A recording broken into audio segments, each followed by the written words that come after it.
അതെ, സുവിശേഷം ഒരു മതം മാറ്റമല്ല കേട്ടോ. വാസ്തവത്തിൽ കർത്താവായ യേശുക്രിസ്തു ഒരു മതസ്ഥാപകനാണെന്നുള്ള തെറ്റിദ്ധാരണ ഏതൊരു വ്യക്തികൾക്കുമുണ്ട്. യേശുക്രിസ്തു ഭൂമിയിലേക്ക് വന്നത് ഒരു മതം സ്ഥാപിക്കാനല്ല. പെന്തക്കോസ്തെന്നോ കത്തോലിക്ക എന്നോ മാർത്തോമ എന്നോ യാക്കോബ എന്നോ അതല്ലെങ്കിൽ ഇതര മതസ്ഥന്മാരെന്നോ ചുവപ്പ് രക്തം മാത്രമുള്ള മനുഷ്യനെ വേർതിരിക്കുക എന്ന ഉദ്ദേശത്തോടുകൂടെ വന്ന ഒരു വ്യക്തിഹത്യയുടെ ദൈവമല്ല കർത്താവായ യേശുക്രിസ്തു എന്ന് പറയുന്നത്. മറിച്ച് അദ്ദേഹം ഐക്യതയുടെയും സമാധാനത്തിന്റെയും സ്നേഹത്തിന്റെയും ദൈവമാകുന്നു. എന്നെ കേൾക്കുന്ന സഹോദരങ്ങളെ, യേശുക്രിസ്തു ഭൂമിയിൽ വന്നത് ദൈവരാജ്യത്തെ വെളിപ്പെടുത്താനാണ്, ദൈവരാജ്യത്തെ പ്രസംഗിക്കാനാണ്. പ്രിയരെ, മോദി സർക്കാർ ഭരിക്കുന്ന ഭാരതത്തിന്റെ പ്രത്യേകത, ഭരിക്കുന്ന സർക്കാരിന്റെ ഇഷ്ടമായിരിക്കും ഇന്ത്യ രാജ്യത്ത് നടക്കുന്നത്. പിണറായി സഖാവ് ഭരിക്കുന്ന LDF സർക്കാരിന്റെ പ്രത്യേകത, അവരുടെ ഇംഗിതങ്ങളും അവരുടെ താല്പര്യങ്ങളും അവരുടെ ഭരണ നയങ്ങളും അവരുടെ ആശയങ്ങളുമായിരിക്കും ഈ സംസ്ഥാനത്ത് വെളിപ്പെടുത്തുക, ഈ സംസ്ഥാനത്ത് നടപ്പിലാക്കുക എന്ന് പറയുന്നത്. അതുപോലെ ഒരു രാജ്യമുണ്ട് കേട്ടോ. ആ രാജ്യത്തിന്റെ പേര് ദൈവരാജ്യം എന്നാണ്.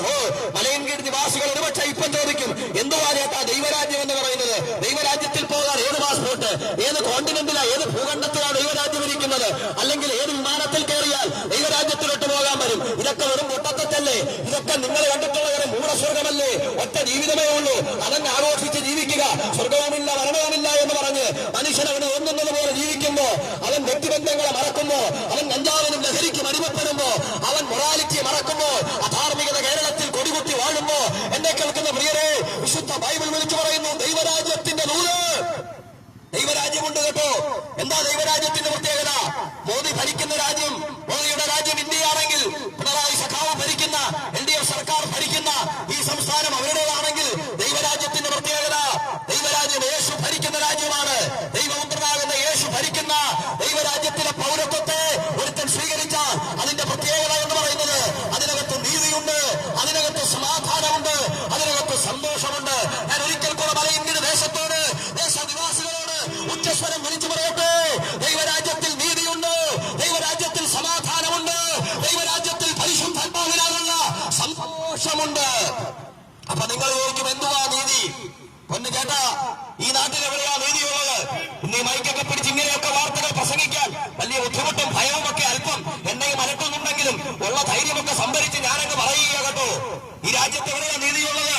നീതി നിഷേധിക്കപ്പെട്ട ഒരുപാട് ആളുകൾ എന്നെ കേൾക്കുന്നുണ്ടായിരിക്കാം. നിങ്ങൾക്ക് ഹോസ്പിറ്റലിൽ നിന്ന് നീതി കിട്ടിയിട്ടുണ്ടായിരിക്കത്തില്ല, നിങ്ങൾക്ക് ഗവൺമെന്റ് ഓഫീസുകളിൽ നിന്ന് നീതി നിഷേധിക്കപ്പെട്ടിട്ടുണ്ടായിരിക്കാം, നിങ്ങൾക്ക് നിങ്ങളുടെ കുടുംബത്തിൽ നിന്ന് നീതി നിഷേധിക്കപ്പെട്ടിട്ടുണ്ടായിരിക്കാം. അങ്ങനെ ശരീരം മുഴുവൻ മാനസിക മുറിവിനാൽ അടിക്കപ്പെട്ട് നീതി ലഭിക്കപ്പെടാതെ പോയ ആരെങ്കിലും ഒക്കെ എന്നെ കേൾക്കുന്നുണ്ടായിരിക്കാം. എന്നെ കേൾക്കുന്ന പ്രിയരെ, യേശുക്രിസ്തു ഭരിക്കുന്ന ദൈവരാജ്യത്തിലെ പൗരത്വത്തെ സ്വീകരിച്ചാൽ നിങ്ങൾക്ക് നീതി ലഭിക്കും. അതെ, സ്വർഗരാജ്യത്തിന്റെ പ്രത്യേകതയാണ് നീതി.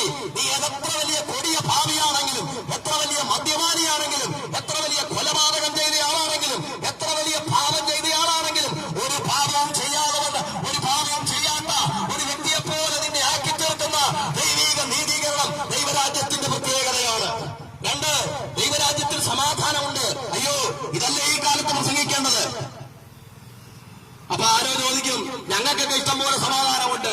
എന്നെ കേൾക്കുന്ന പ്രിയരെ, സമാധാനമില്ലാത്തതിന്റെ പേരിൽ ഭീമനയിൽ ക്യൂ നിൽക്കുന്ന, ഒരു രസത്തിന് വേണ്ടി കള്ളു കുടിക്കുന്ന ഒരുപാട് ആളുകളുണ്ട്. അവരോടല്ല കേട്ടോ പറയുന്നത്. സമാധാനത്തിന് വേണ്ടി കുടിക്കുന്ന, സമാധാനത്തിന് വേണ്ടി വലിക്കുന്ന, അയ്യോ ബോധപൂർവ്വം ചിന്തിച്ചു കഴിഞ്ഞാൽ സ്വൈര്യതയോടെ ഉറങ്ങാൻ പറ്റത്തില്ലെന്ന് പറഞ്ഞ് സമാധാനത്തിന് വേണ്ടി കുടിക്കുന്ന ആരൊക്കെയോ നിങ്ങളെ കേൾക്കുന്നല്ലോ. പ്രിയരെ, യേശുക്രിസ്തുവിനെ സ്വന്തം ഹൃദയത്തിലേക്ക് രക്ഷിതാവും കർത്താവുമായി സ്വീകരിച്ചാൽ നിനക്ക് സമാധാനമുണ്ടാകും. യേശു പറഞ്ഞു, ഞാൻ എന്റെ സമാധാനം നിങ്ങൾക്ക് തന്നേച്ചു പോകുന്നു. ഒരു മനുഷ്യനും എടുത്തു മാറ്റാൻ കഴിയാത്ത, ഒരു രോഗത്തിനും എടുത്തു മാറ്റാൻ കഴിയാത്ത, ഒരു സാഹചര്യത്തിനും എടുത്തു മാറ്റാൻ കഴിയാത്ത, ഒരു ബന്ധങ്ങൾക്കും എടുത്തു മാറ്റാൻ കഴിയാത്ത, ഒരു മതത്തിനും എടുത്തു മാറ്റാൻ കഴിയാത്ത, ഒരു മനുഷ്യനും എടുത്തു മാറ്റാൻ കഴിയാത്ത വലിയേറിയ സമാധാനമുണ്ട്. വലിയ സമാധാനമാണ് യേശുക്രിസ്തു പ്രദാനം ചെയ്യുന്നത്. മൂന്ന്, ദൈവരാജ്യത്തിൽ സന്തോഷമുണ്ട്. ആരോ പറയുന്നു, ഞങ്ങൾക്ക് സന്തോഷത്തിന് കുറവൊന്നുമില്ല, അതല്ലെങ്കിൽ സന്തോഷത്തിന് വേണ്ടിയൊന്നുമല്ല ഞങ്ങൾ ലഹരി ഉപയോഗിക്കുന്നത്. എന്നെ കേൾക്കുന്ന പ്രിയരെ, ലോകത്തെ മുഴുവൻ ഇളക്കി മറിച്ച ഒരു പോപ്പ് ഗായകനുണ്ടായിരുന്നു, മരിച്ചുപോയി. പേര് മൈക്കിൾ ജാക്സൺ എന്നാണ്. അദ്ദേഹത്തെ ആരാധിക്കുന്ന ഒരുപാട് ആളുകൾ ഇന്നുമുണ്ട്. The biggest crowd puller in the world എന്നാണ് അദ്ദേഹത്തെ വിശേഷിപ്പിക്കുന്നത്. ഏറ്റവും കൂടുതൽ ആളുകളെ കൂട്ടാൻ ശേഷിയുള്ള ഒരു കഴിവുള്ള മനുഷ്യനെന്നാണ് മരിച്ചുപോയിട്ടും ഇന്നും അദ്ദേഹത്തെ ലോകം വിശേഷിപ്പിക്കുന്നത്. പക്ഷേ നിങ്ങൾക്കറിയാമോ, പണം സമാധാനം തരുമെങ്കിൽ, പ്രശസ്തി സമാധാനം തരുമെങ്കിൽ, ആരാധക വൃന്ദങ്ങൾ ഒരുപാടുള്ള ആരാധക വൃന്ദങ്ങൾക്ക് ഒട്ടും കുറവില്ലാത്ത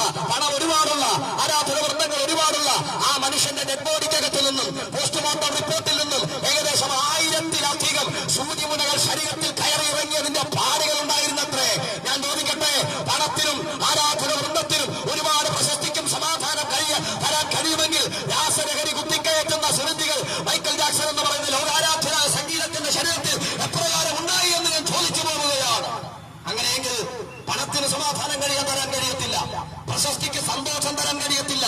ഇതൊക്കെ ഒരു അല്പനേരത്തേക്ക് മാത്രമേ ഉള്ളൂ. എന്നെ കേൾക്കുന്ന പ്രിയരെ, മരണം ക്ഷണിക്കാത്ത അതിഥിയെ പോലെയല്ലേ കടന്നു വരുന്നത്. ഏതോ ഒരു സിനിമയ്ക്കകത്ത് ആരോ പറഞ്ഞതുപോലെ പിടിയുണ്ടകളുടെയും തൂക്കുകളുടെയും ബോംബുകളുടെയും നടുവിൽ നിന്ന് യുദ്ധം ചെയ്യുന്ന പട്ടാളക്കാരൻ നേരെ ലീവിന് കിട്ടി സ്വന്തം വീട്ടിൽ വരുമ്പോ അവന്റെ പുരയിടത്തിലെ തേങ്ങ അലയിൽ വീണായിരിക്കും അവൻ മരിക്കുന്നതെന്ന് ആരോ പ്രശസ്തനായ ഒരു കവി എഴുതി.